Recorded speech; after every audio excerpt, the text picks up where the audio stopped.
Good morning! Tayo po ay mga harvest ng ating tanim na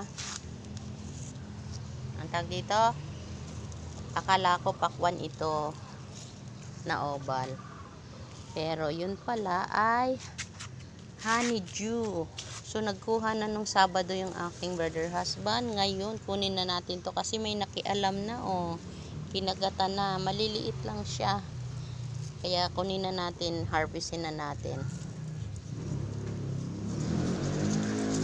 Inunahan tayo. Meron na siyang kagat. Hindi na pwede. Meron pa to sa ilalim, alam ko. Nako, kinain na. Nawala na yung isa. Ibig sabihin, naunahan na tayo. Ayun, kinain na. May nauna na sa ating kumuha ng harvest, Ito nahulog sa ilalim ng malunggay. Ayan, kinain na nila. So may isa pa. Ayan, may isa pa, pahinugin pa natin. Maliliit lang siya na honeydew. Honeydew po siya, maliit lang. Honeydew. Dito lang kasi yan sa balde nakatanim. Ay, sa lumang washing machine. Nung Sabado may kinuha na yung aking brother husband. Ganyan lang siya.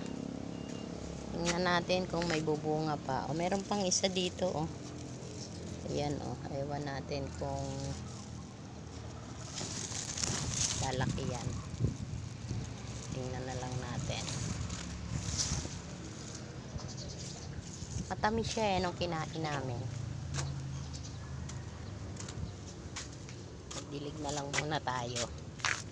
Para maraming tatanggalin natin yung ibang ito yung ating singkamas, ayan na, nandun na sa taas. Yung ating papaya. Ayan na. So, may bulak na naman ang aking Vietnam rose.